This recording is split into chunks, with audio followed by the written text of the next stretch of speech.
Hello friends, अभिज्ञान classes में मैं आप सभी का एक बार फिर हार्दिक स्वागत करती हूँ। तो चलिए आज का लेक्चर शुरू करते हैं। प्रश्न नंबर 91 देख लेते हैं।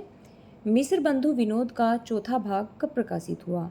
तो मिस्र बंधु विनोद का चौथा भाग 1934 ईस्वी में प्रकाशित हुआ। आइए व्याख्या देख लेते हैं। मिस्र बंधुओं में गणेश बिहारी, श्याम बिहारी तथा सुखदेव बिहारी मिस्र ने मिस्र बंधु विनोद नामक इतिहास ग्रंथ की रचना की है। मिस्र बंधु विनोद 4 भागों में विभक्त है, जिसके प्रथम 3 भाग का प्रकाशन सन 1913 ईस्वी में तथा चतुर्थ भाग का प्रकाशन सन 1934 ईस्वी में हुआ। प्रश्न नंबर 92 देख लेते हैं। कालक्रमानुसार लिखा गया हिंदी साहित्य का प्रथम इतिहास ग्रंथ कौन सा है? तो कालक्रम के अनुसार लिखा गया हिंदी साहित्य का प्रथम इतिहास ग्रंथ है the modern vernacular literature of Hindustan. यहाँ ऑप्शन नंबर बी दिया हुआ है इस पुस्तक में, जो कि गलत है, क्योंकि इस्तवारदाला लिटरेचर हिंदुस्तानी ये कालक्रम अनुसार नहीं लिखा गया है, ये वर्णानुक्रम अनुसार लिखा गया है और ये इसके लेखक गारसादा तासी हैं। चलिए अन्य इतिहास ग्रंथ देख लेते हैं। शिव सिंह सरोज ये लिखा है 1883 ईस्वी में और इसके लेखक हैं Shiv Singh Sengar. The modern vernacular literature of Hindustan, जिसका प्रकाशन वर्ष 1888 ईस्वी, इसके लेखक हैं जॉर्ज ग्रियर्सन। तज़किरा ए शुअराई हिंदी 1848 ईस्वी, इसके लेखक हैं मौलवी करीमुद्दीन। आइए नेक्स्ट प्रश्न देख लेते हैं। प्रश्न नंबर 93। अधिकांश साहित्य इतिहासकारों के अनुसार हिंदी के प्रथम कवि कौन हैं? तो अधिकांश साहित्य इतिहासकारों के अनुसार हिंदी के प्रथम कवि सरहपाद हैं। आइए व्याख्या देख लेते हैं। 7वीं शताब्दी ईस्वी के सिद्ध कवि सरहपाद को अधिकांश साहित्य इतिहासकारों ने हिंदी का प्रथम कवि माना है। राहुल सांकृत्यायन ने सरहपाद को ही हिंदी का प्रथम कवि स्वीकार किया है। सरहपाद ने दोहाकोश नामक ग्रंथ की रचना की है। सरहपा बौद्ध धर्म के सहजयान के प्रवर्तक थे। शिव सिंह सेंगर ने पुष्पदंत अथवा पुंड को, गणपति चंद्र गुप्त ने शालिभद्र सूरी को तथा आचार्य रामचंद्र शुक्ल ने चंद्रबरदाई को हिंदी का प्रथम कवि माना है। चलिए प्रश्न नंबर 94 देख लेते हैं। हिंदी साहित्य के संदर्भ में गारसादा तासी का किस रूप में उल्लेख किया जाता है? तो हिंदी साहित्य के संदर्भ में गारसादा तासी का उल्लेख इतिहासकार के रूप में किया जाता है।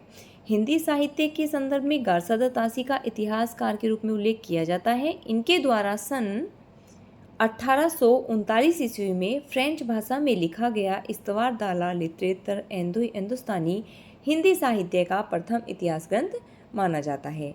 प्रश्न नंबर 95 देख लेते हैं। हिंदी साहित्य के इतिहास लेखन की परंपरा का सूत्रपात किसने किया? तो हिंदी साहित्य के इतिहास लेखन की परंपरा का सूत्रपात गारसादा तासी ने किया।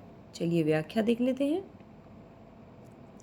इन्होंने ही फ्रेंच भाषा में इस्तवारदाला लिटरेचर हिंदुस्तानी नामक इतिहास ग्रंथ लिखा, जिसमें हिंदी और उर्दू के अनेक कवियों का विवरण अंग्रेजी के वर्णानुक्रम अनुसार किया गया है। इस इतिहास ग्रंथ का प्रथम भाग 1839 ईस्वी में तथा द्वितीय भाग 1847 ईस्वी में प्रकाशित हुआ। जॉर्ज ग्रियर्सन द्वारा 1888 ईस्वी में लिखे गए इतिहास ग्रंथ the modern vernacular literature of Hindustan को ही सच्चे अर्थों में हिंदी साहित्य का पहला इतिहास कहा जाता है। मिस्र बंधुओं द्वारा लिखा गया इतिहास ग्रंथ मिस्र बंधु विनोद 4 भागों में विभक्त है। हिंदी साहित्य इतिहास लेखन की परंपरा में आचार्य रामचंद्र शुक्ल द्वारा 1929 ईस्वी में काशी नागरी प्रचारणी सभा द्वारा प्रकाशित हिंदी शब्द सागर की भूमिका के रूप में लिखा गया इतिहास ग्रंथ हिंदी साहित्य इतिहास हिंदी का सर्वोच्च इतिहास ग्रंथ है। चलिए प्रश्न नंबर 96 देख लेते हैं। हिंदी साहित्य के इतिहास ग्रंथ हिंदी साहित्य विमर्श के लेखक कौन हैं? तो हिंदी साहित्य के इतिहास ग्रंथ हिंदी साहित्य विमर्श के लेखक पदुमलाल पुन्नालाल बख्शी जी हैं। इनकी प्रसिद्ध कृतियां हैं विश्व साहित्य, हिंदी कथा साहित्य। हिंदी साहित्य के अन्य इतिहास ग्रंथ इस प्रकार हैं, आइए देख लेते हैं। ब्रज माधुरी सार इसके लेखक वियोगी हरि हैं। हिंदी साहित्य का विवेचनात्मक इतिहास, इसके लेखक हैं सूर्यकांत शास्त्री। हिंदी साहित्य उद्भव और विकास, इसके लेखक हैं हजारी प्रसाद द्विवेदी। चलिए नेक्स्ट प्रश्न देख लेते हैं। प्रश्न नंबर 97। हिंदी नवरत्न, हिंदी नवरत्न के लेखक मिश्र बंधु हैं। मिश्र बंधु हिंदी नवरत्न नामक पुस्तक के लेखक हैं। मिश्र बंधुओं ने हिंदी नवरत्न, जिसका प्रकाशन 1910 ईस्वी नामक पुस्तक में निम्नलिखित कवियों को स्थान दिया है। आइए देख लेते हैं। नंबर 1 तुलसीदास, सूरदास, महाकवि देव, बिहारी लाल, त्रिपाठी बंधु, भूषण और मतीराम, केशवदास, कबीरदास, चंद्रवरदाई तथा भारतेंदु हरिश्चंद्र। चलिए नेक्स्ट प्रश्न देख लेते हैं। प्रश्न नंबर 98। आचार्य हजारी प्रसाद द्विवेदी जी ने नामकरण किया है वीरगाथा काल, और हजारी प्रसाद द्विवेदी जी ने आदिकाल, राहुल सांकृत्यायन ने सिंध सामंत काल और मिश्र बंधुओं ने प्रारंभिक काल नाम दिया है। चलिए यहाँ इसी की व्याख्या दी गई है। आगे प्रश्न नंबर 99 देख लेते हैं।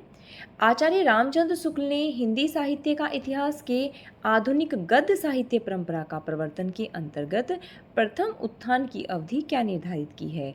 तो उन्होंने प्रथम उत्थान की अवधि संवत 1925 से 1950 विक्रमी तक मानी है।